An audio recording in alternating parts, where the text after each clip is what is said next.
नमस्कार। कारोबार प्रतिनिधियों के माध्यम से समावेशी बैंकिंग का कोर्स अध्याय 13 वित्तीय बाजार का विहंगावलोकन। इस सेशन में आपका स्वागत है। मैं कुलदीप कुमार, संकाय सदस्य, IIBF मुंबई। आइए इस विषय पर चर्चा करते हैं। वित्तीय बाजार एक क्या है? इसकी एक परिभाषा के रूप में यदि हम जाने तो ये एक ऐसी जगह है जहां पर वित्तीय आस्तियों का लेन देन होता है, फाइनेंशियल सिक्योरिटीज का लेन देन होता है, उनका ट्रेड होता है। उसे वित्तीय बाजार कह सकते हैं। वित्तीय आस्तियां या वित्तीय लिखत इंस्ट्रूमेंट्स क्या होते हैं? इन इंस्ट्रूमेंट्स में विशेषता होती है कि भविष्य में धनराशि के भुगतान और अथवा ब्याज या लाभांश के रूप में आवधिक भुगतान के दावे के ये प्रतीक होते हैं। वित्तीय लिखत या फाइनेंशियल इंस्ट्रूमेंट्स, इनका अपना कुछ ना कुछ मूल्य होता है, चाहे वो अस्थि हो, चाहे वो डेरिवेटिव प्रोडक्ट्स हो। वित्तीय साधनों के कुछ उदाहरण लेते हैं। शेयर सर्टिफिकेट, आप लोगों ने शेयर सर्टिफिकेट सुना होगा, शेयर्स के बारे में सुना होगा। आजकल शेयर सर्टिफिकेट के रूप में नहीं आते हैं, बल्कि जैसा कि निर्देश हैं, अब ये इलेक्ट्रॉनिक फॉर्म में, डीमैट फॉर्म में, डीमैटेरियलाइज्ड फॉर्म में प्राप्त होते हैं। इंश्योरेंस पॉलिसी, म्यूचुअल फंड्स के यूनिट्स, फिक्स्ड डिपॉजिट की रसीद या कर्ज या लोन के लिए कॉन्ट्रैक्ट, ये सब चीजें इत्यादि प्रकार की चीजें वित्तीय साधनों के उदाहरण हैं। वित्तीय बिचौलिए कौन होते हैं? बैंक वित्तीय बिचौलिए हैं, इंटरमीडियरी हैं, वित्तीय संस्थाएं, FIs, म्यूचुअल फंड इत्यादि। बिचौलियों, बाजारों और साधनों का मिश्रण कुल मिलाकर के ही एक वित्तीय प्रणाली का गठन करते हैं। वित्तीय यानी फाइनेंशियल सिस्टम वित्तीय प्रणाली का गठन करते हैं। तो ये सभी वित्तीय प्रणाली फाइनेंशियल सिस्टम का पार्ट है, फाइनेंशियल सिस्टम में भागीदार हैं। आगे आगे चलते हैं। इंडियन फाइनेंशियल सिस्टम, एक भारतीय फाइनेंशियल सिस्टम को एक ग्लांस देखते हैं। भारतीय वित्तीय बाजार, इसके 4 प्रमुख भाग हैं। मुद्रा बाजार, कर्ज बाजार, विदेशी मुद्रा बाजार और इक्विटी मार्केट। सो पहले हम मुद्रा बाजार के विषय में बात करेंगे। इसके पार्ट हैं कैश। कैश मार्केट अपने आप में अलग अलग मार्केट है। इसमें ब्याज का इंटरेस्ट रेट मार्केट, जिसे डेरिवेटिव कहते हैं, वो भी एक अलग मार्केट है। तो मुद्रा बाजार में 2 भाग हुए, एक कैश मार्केट हुआ, एक इंटरेस्ट मार्केट हुआ। कैश मार्केट के अंदर call money, term money, notice money, repose, TREP, treasury bills, commercial paper and certificate of deposits और इंटर कॉर्पोरेट डिपॉजिट्स, ICDs और बिल डिस्काउंटिंग, ये सारे के सारे कैश मार्केट के हिस्से हैं।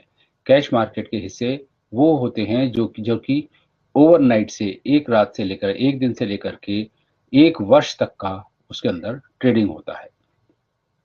इसके अतिरिक्त इंटरेस्ट रेट डेरिवेटिव प्रोडक्ट्स हैं। वो डेरिवेटिव प्रोडक्ट्स हैं। डेरिवेटिव किसको कहते हैं?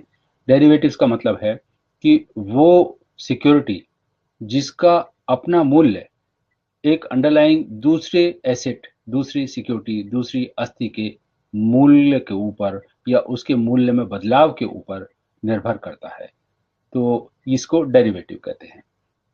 दूसरा बाजार है कर्ज का बाजार यानी डेट मार्केट।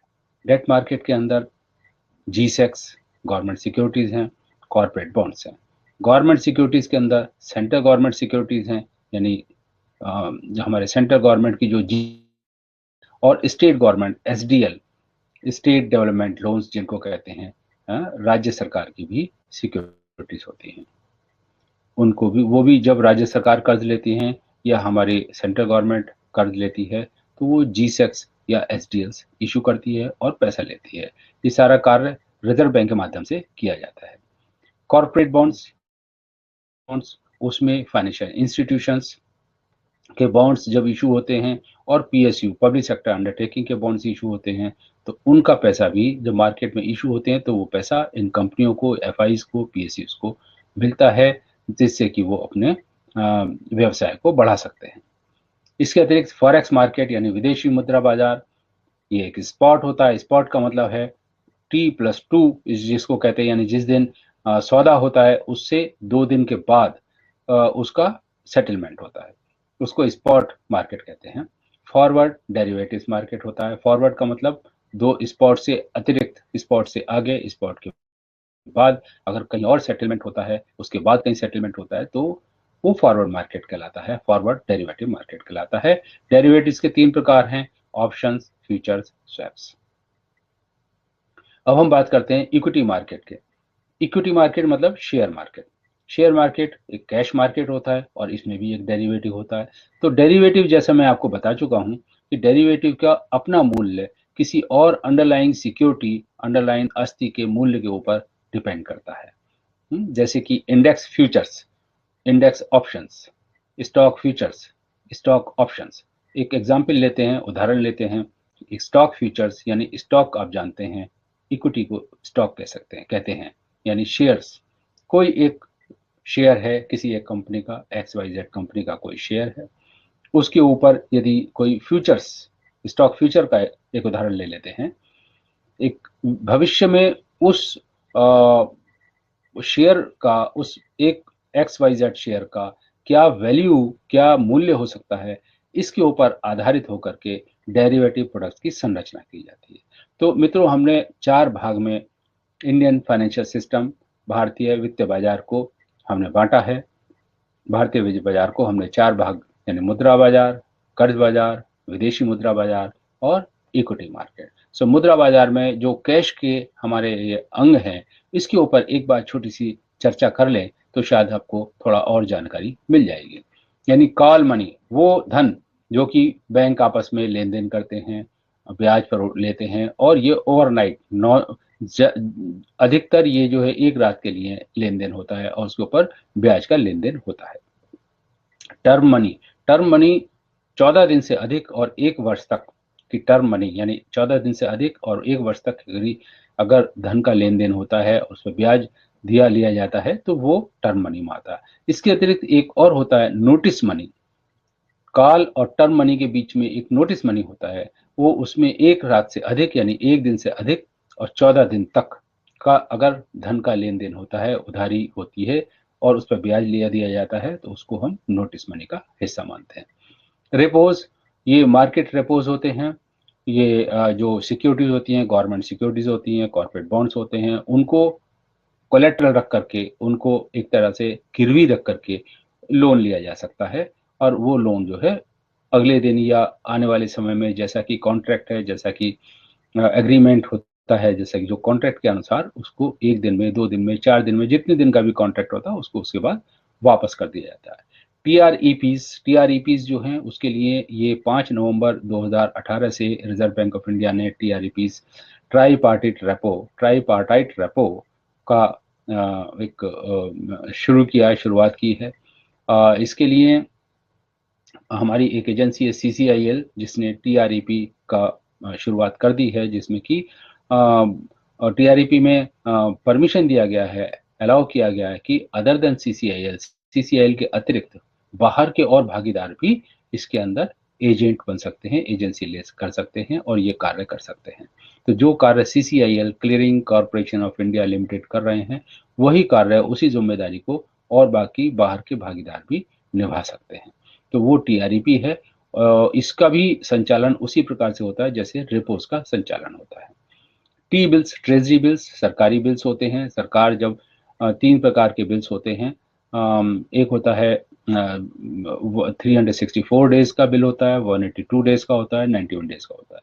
तो 3 प्रकार के ये बिल्स होते हैं। इनके बिल्स के माध्यम से जो सरकार है, भारत सरकार है, वो धन लेती है, यानी 1 वर्ष तक के लिए धन लेती है, और इनका मार्केट में ट्रेड भी होता है।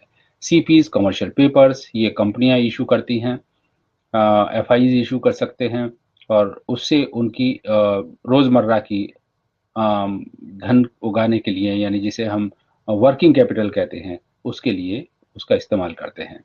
और सीडीज ये भी 1 वर्ष तक, अधिकतम 1 वर्ष का होता है। ये बैंक्स इशू कर सकते हैं। जब बैंकों को पैसा लेना होता है तो इंटर बैंक मार्केट या और बाकी जो प्लेयर्स हैं और जो भागीदार हैं फाइनेंशियल मार्केट में, उनसे ये पैसा लेते हैं और सर्टिफिकेट डिपॉजिट इशू करते हैं। सीपी सीडी ये इलेक्ट्रॉनिक फॉर्म में ही इशू होते हैं। इंटर कॉर्पोरेट डिपॉजिट यानी कॉर्पोरेट्स के बीच में आपस में डिपॉजिट्स लेना देना, वो होता है। और बिल्स रीडिस्काउंटिंग ये एक और फैसिलिटी है, एक और मुद्रा बाजार का एक अंग है, बिल्स रीडिस्काउंटिंग, जिसमें कि बिल्स को रीडिस्काउंट किया जाता है। तो मित्रों, ये हमने बात की भारतीय फाइनेंशियल मार्केट, भारतीय वित्तीय बाजार के विहंगावलोकन की। अभी हम एक बात और बताना चाहते हैं कि ये भारत के ये चारों अंग, वित्तीय बाजार के चारों अंग का आपस में एकीकरण है, यानी एक दूसरे के साथ इंटर रिलेशन है। यानी हम चाहें तो मुद्रा बाजार में पैसा उठा सकते हैं और डेट मार्केट में लगा सकते हैं। डेट मार्केट से पैसा लेकर के फॉरेक्स मार्केट में लगा सकते हैं, फॉरेक्स मार्केट से इक्विटी में लगा सकते हैं, इक्विटी से और वाइस वर्सा इसको ले सकते हैं। अब हम रिजर्व बैंक के प्रमुख कार्य पर चर्चा करेंगे। मौद्रिक नियंत्रण ये एक बड़ा ही प्रमुख कार्य है। आने वाली स्लाइड्स में इसके हम डिटेल में चर्चा करेंगे। निम्न का पर्यवेक्षण करते हैं, यानी रेगुलेटर हैं, वाणिज्य बैंक, पब्लिक सेक्टर बैंक्स हैं, कमर्शियल बैंक्स हैं, NBFCs, non banking finance companies, प्राथमिक डीलर, प्राइमरी डीलर्स, वित्तीय संस्थान, फाइनेंशियल इंस्टीट्यूशंस, सहकारी बैंक, कोऑपरेटिव बैंक, समाशोधन और निपटान प्रणाली यानी क्लियरिंग एंड सेटलमेंट सिस्टम, ये सब रिजर्व बैंक इसका पर्यवेक्षण करते हैं। सरकारी ऋण का प्रबंधन करते हैं, यानी गवर्नमेंट के लिए डेट अरेंज करते हैं, उनका बॉन्ड इशू करते हैं, गवर्नमेंट के स्टेट गवर्नमेंट के भी बॉन्ड इशू करते हैं, ट्रेजरी बिल इशू करते हैं। इनको सरकार का बैंक कहा जाता है और बैंकों का अंतिम ऋणदाता भी कहा जाता है। यानी जो कमर्शियल बैंक्स हैं उनको जब लोन लेना होता है, पैसे की आवश्यकता होती है, तो वो कहाँ जाते हैं? रिजर्व बैंक के पास। तो रिजर्व बैंक उनको एक पहले से डिसाइड किया हुआ एक रेट होता है, रेपो रेट होता है या बैंक रेट होता है, उसके ऊपर ऋण देते हैं। और मौद्रिक साधनों के माध्यम से धन बाजार का रेगुलेशन यानी विनियमन भी करते हैं। वो कौन कौन से साधन हैं? CRR, SLR, these are the reserve ratios, bank rate, repo rate, these are the other rates are there, जिससे कि वो मौद्रिक साधन है, जिसके कारण कि वो बाजार में जब धन ज्यादा होता है तो वो इनका रेट घटा बढ़ा करके उसको मैनेज करते हैं। आगे चलते हैं मित्रों। सेबी पूंजी बाजार का नियामक। अब आप देखिए कि सेबी जो कि पूंजी बाजार का नियामक है, यानी security and exchange board of India, ये एक नियामक का कार्य करता है पूंजी बाजार का। सो इसके अंतर्गत क्या है? इक्विटी बाजार और ऋण बाजार पर्यवेक्षण या नियंत्रण का कार्य करते हैं। निम्न का ये पर्यवेक्षण करते हैं: शेयर बाजार के दलाल, इक्विटी और ऋण रेजर्स यानी कंपनियां जैसे कि इक्विटी रेज कर रही हैं या बैंक है इक्विटी रेज कर रहे हैं, ऋण बॉन्ड इशू कर रहे हैं, लंबे समय के लिए धन रेज कर रहे हैं, तो उनका नियंत्रण करते हैं, उनको गाइडलाइन देते हैं। निवेश बैंकर यानी मर्चेंट बैंकर, विदेशी संस्थागत निवेशक के संरक्षक खजाने जैसे FIIs, म्यूचुअल फंड और सूचीबद्ध कंपनियां यानी लिस्टेड कंपनियां, पूंजी बाजार के लिए सेवा प्रदाताओं जैसे रजिस्ट्रार्स। तो ये सब के सब इनके पास रजिस्टर्ड होते हैं और इनको ये नियंत्रण करते हैं। इसके अतिरिक्त और जो भी हम डिटेल में बात करेंगे आने वाली स्लाइड्स में। IRDA insurance regulatory and development authority है, एक विनियामक ढांचा है, स्ट्रक्चर है जो बीमा व्यवसाय चलाने के लिए नियमों और विनियमन रेगुलेशन हेतु अधिकृत है। इनका अधिकार क्षेत्र क्या है कि जनरल इंश्योरेंस यानी साधारण इंश्योरेंस और जीवन बीमा यानी लाइफ इंश्योरेंस, दोनों कारोबार को ये कंट्रोल करते हैं। और बीमा निगम कंपनियों के मूल्य निर्धारण, निवेश और लागत संरचना का रेगुलेशन भी करते हैं। यानी जो बीमा कंपनियां हैं वो कितना चार्ज करेंगी, किस प्रकार से प्रीमियम चार्ज करेंगी, क्या क्या अपना उस पर राइडर्स का दाम लगाएंगी, यानी जो प्रीमियम है वो कितना रखेंगी, इसके विषय में बीमा कंपनियां कुछ नियम पालन करती हैं वो नियम पालन जो IRDA है उसके रेगुलेशंस के अंतर्गत विनियामक ढांचे के अंतर्गत तय होता है। व्यक्तियों और बैंकों दोनों एजेंसियों सहित बीमा दलालों को विनियमित रेगुलेट करती हैं। कई बार ऐसा होता है कि बैंक भी इंश्योरेंस की एजेंसी बेचते हैं, इंश्योरेंस की पॉलिसीज बेचते हैं, तो उनके लिए भी क्या क्या गाइडलाइंस है, क्या क्या रूल्स हैं, और बीमा दलाल उनको क्या क्या उनके रूल्स हैं, क्या गाइडलाइंस है, किस प्रकार से उनको बिजनेस चलाना चाहिए। सबसे बड़ी बात यह है कि ये देखा गया है कि बहुत सारे बीमा के बेचने वाले एजेंट या उनके दलाल मिस सेलिंग करते हैं। मिस सेलिंग का मतलब है कि जो नहीं होता है वो कस्टमर को अपना पॉलिसी बेचने के लिए उसको कुछ इस प्रकार की बात बता देते हैं जिससे कि कस्टमर धोखा खा जाता है और बाद में कस्टमर IRDA के पास अपनी शिकायत भी लेकर के जा सकता है यदि इस प्रकार का कोई इंसिडेंट होता है, कोई ऐसी घटना होती है। PFRDA pension fund regulatory authority है। ये पेंशन के लिए नियम तैयार करती हैं, सभी पेंशन निधियों का विनियमन और रेगुलेशन करती हैं। इनके बारे में भी हम आने वाली स्लाइड्स में डिटेल में पढ़ेंगे। वाणिज्यिक बैंक क्या होते हैं? नाउ वाणिज्यिक बैंक क्या होते हैं इसके लिए आपको मालूम ही है, कमर्शियल बैंक के अंदर पब्लिक सेक्टर बैंक्स हैं, फॉरेन बैंक्स हैं और भारत में प्राइवेट सेक्टर बैंक्स हैं। प्राइवेट सेक्टर बैंक में ओल्ड प्राइवेट सेक्टर बैंक्स हैं and new private sector banks हैं। तो ये सभी वाणिज्य बैंक की श्रेणी में आते हैं। तो ऋण देने या निवेश के प्रयोजन के लिए जनता से जमा राशियां स्वीकार करते हैं और उस गतिविधि को उसका मुख्य क्षेत्र देते हैं। तो वाणिज्य बैंक क्या करते हैं? निवेश के प्रयोजन के लिए जनता से जमा राशियां लेते हैं, डिपॉजिट्स लेते हैं और उस डिपॉजिट्स को लोन पर और इन्वेस्टमेंट में लगाते हैं और इससे ब्याज कमाते हैं। गैर बैंकिंग वित्तीय कंपनियां, NBFC, non banking finance companies, इनको जनता से जमा राशि के रूप में पैसा जुटा सकते हैं। ये कुछ फाइनेंस कंपनीज ऐसी होती हैं जो डिपॉजिट टेकिंग होती हैं, वो डिपॉजिट ले सकती हैं, कुछ लोन देने वाली होती हैं, कुछ सिर्फ इन्वेस्टमेंट करने वाली होती हैं, कुछ लीजिंग हायर परचेज के लिए होती हैं। तो अलग अलग प्रकार की NBFCs होती हैं। तो ये इनमें से वो NBFC जो जनता से पैसा यानी ले सकती हैं, जुटा सकती हैं, वो RBI के कंट्रोल में आती हैं। और ये पट्टे, किराया खरीद, लीज या हायर परचेज और बिल डिस्काउंटिंग आदि सहित विभिन्न उपकरणों यानी विभिन्न इंस्ट्रूमेंट्स के माध्यम से उधार देने के लिए इस राशि का प्रयोग करते हैं। तो पब्लिक से डिपॉजिट लेते हैं और वो लोन पर देते हैं, पट्टे पर देते हैं, लीज पर देते हैं, किराया खरीद, लीजिंग या हायर परचेज पर का बिजनेस करते हैं, बिल डिस्काउंटिंग का बिजनेस करते हैं और इस प्रकार से वो उसके ऊपर ब्याज कमाते हैं। तो इस प्रकार से वो उधार देते हैं। NBFCs भी RBI के द्वारा लाइसेंस होती हैं, लेकिन सारी NBFCs RBI के द्वारा लाइसेंस नहीं होती। जिन NBFC की हम बात कर रहे हैं वो ही केवल RBI के द्वारा लाइसेंस होती हैं और RBI इनके ऊपर अपना कंट्रोल करती है, यानी इनको गाइडलाइंस देती है, उनको निर्देश देती है। तो RBI का एक प्रावधान है कि कोई भी NBFC बिना वैध लाइसेंस के व्यवसाय नहीं कर सकती है। आते हैं अब हम प्राइमरी डीलर यानी प्राथमिक डीलर के ऊपर। प्राथमिक डीलर RBI के द्वारा अप्रूव्ड होते हैं और RBI की गाइडलाइंस के अंतर्गत काम करते हैं। ये सरकारी प्रतिभूतियों में यानी गवर्नमेंट सिक्योरिटीज में प्राथमिक डीलर और प्राइमरी और सेकेंडरी मार्केट में डील करते हैं, सौदा करते हैं, ट्रेडिंग करते हैं। उनका मूल जो काम होता है वो बिजनेस को बढ़ाना होता है, यानी जो गवर्नमेंट सिक्योरिटीज की डीलिंग है, स्टेट गवर्नमेंट लोन्स की डीलिंग्स है, उनको उनमें ज़्यादा से ज़्यादा ट्रेड हो, उसका वॉल्यूम बढ़े, बाजार में उसके ऊपर ज़्यादा लेन देन हो, ये सौदा हो उनका। तो ये उनका मूल कार्य है।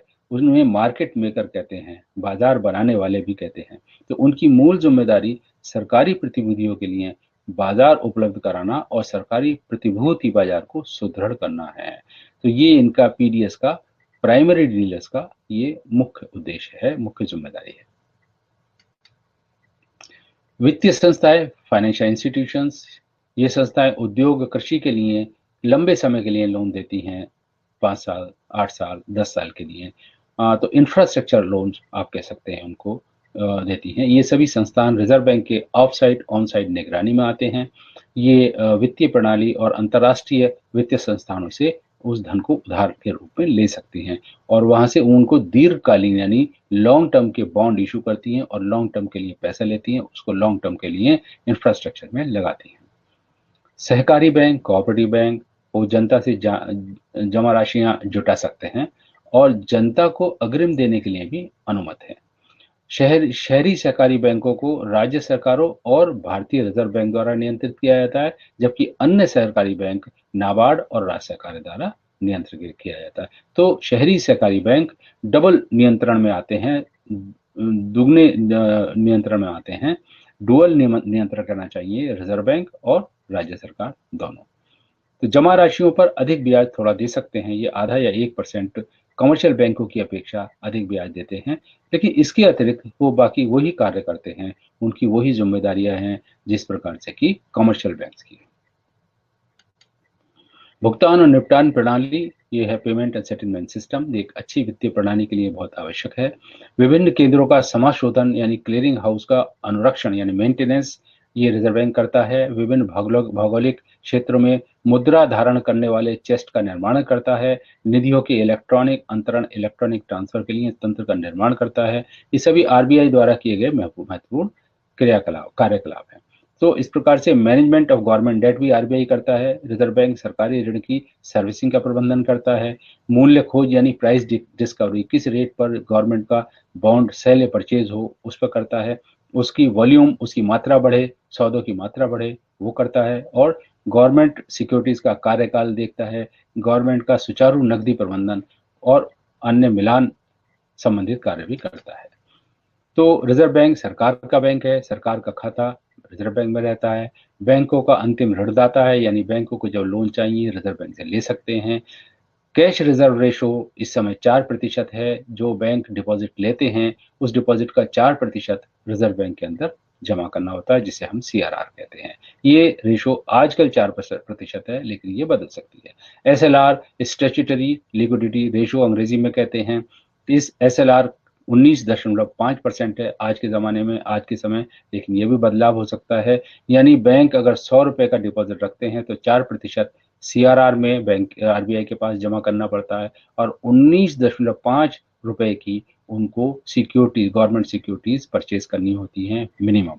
इससे अधिक भी कर सकते हैं, लेकिन मिनिमम इतनी ही करनी पड़ती है। इंश्योरेंस मार्केट बीमा, जीवन बीमा और गैर जीवन बीमा में वर्गीकृत है। इसको यानी बीमा में लाइफ इंश्योरेंस और टेर लाइफ इंश्योरेंस में वर्गीकृत है। आईआरडीए जैसा कि आप जानते हैं इसकी रेगुलेटरी अथॉरिटी है और एक सामान्य और जीवन बीमा दोनों व्यवसाय के सभी पहलुओं को विनियमित करती है। तो इसमें इंश्योरेंस कंपनियों की लाइसेंसिंग आती है। देश में सभी बीमा व्यवसाय की निगरानी करने वाले व्यवसाय के संचालन के बारे में विनियमन बनाना शामिल है। सो असंतुष्ट यदि कोई ग्राहक है आईआरडीए के पास अपनी शिकायत दर्ज करा सकता है। पेंशन बाजार है। 2003 में पेंशन निधि विनियामक और विकास प्राधिकरण पीएफआरडीए स्थापित किया गया था। उद्देश्य था कि भारत में कामगारों के लिए पेंशन बाजार को बढ़ावा दें और विकसित करें। तो नेशनल पेंशन स्कीम एनपीएस एक स्कीम है जो कि 2004 में शुरू की गई थी।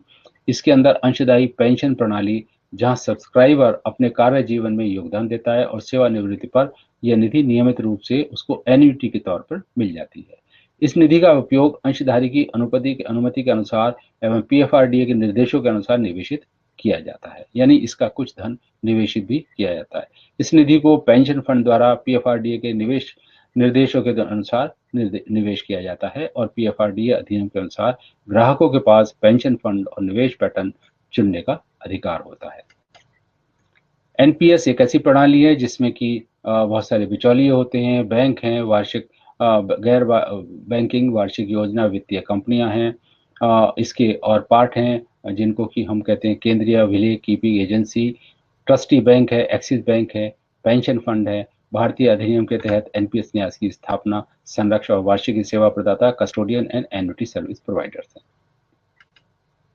इक्विटी और ऋण बाजार एक मुख्य भाग है फाइनेंशियल सिस्टम का। ये दीर्घकालिक ऋण और इक्विटी शेयरों के लिए बाजार है। इसमें प्राथमिक बाजार होता है और द्वितीय बाजार होता है। प्राथमिक बाजार में प्रतिभूतियां इशू की जाती हैं, जनता को मिलती हैं और द्वितीय बाजार में वो ट्रेड होती हैं, सौदा होता है।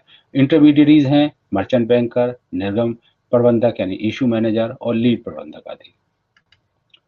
स्टॉक एक्सचेंज जहां सेकेंडरी मार्केट में ट्रेडिंग होती है, शेयर दलाल जिनके माध्यम से स्टॉक एक्सचेंज में शेयर्स की ट्रेडिंग होती है। इक्विटी कर्ज रेजर्स हैं, कंपनियां इत्यादि कैपिटल मार्केट में अपना पैसा जुटा सकती हैं, और निवेश बैंकर, मर्चेंट बैंकर जो इस काम में उनका मदद करते हैं।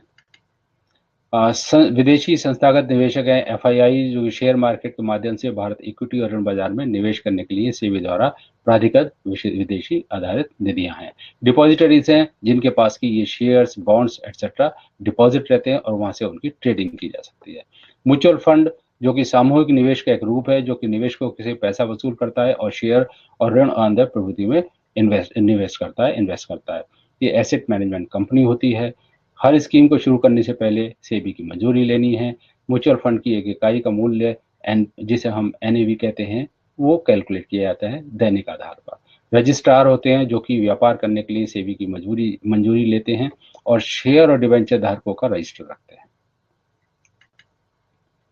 मित्रों, एक प्रश्न हम करते हैं इस समय, देख लेते हैं इसमें हमारी क्या इसमें प्रगति है। आईआरडीए किस क्षेत्र का नियंत्रण करता है? IRDA insurance regulatory and development authority बीमा क्षेत्र का नियंत्रण करता है। संपत्ति के आर्थिक मूल्य की संरक्षा के लिए लिया जाने वाला बीमा कहलाता है गैर जीवन बीमा। वित्तीय बाजार में प्रतिभूति से आशय है शेयर, बॉन्ड और डिबेंचर। सो मित्रों, ये हमने एक अपने भारत के फाइनेंशियल सिस्टम का, वित्तीय बाजार का विहंगावलोकन किया है। आपका इस सेशन में ज्वाइन करने के लिए बहुत बहुत धन्यवाद।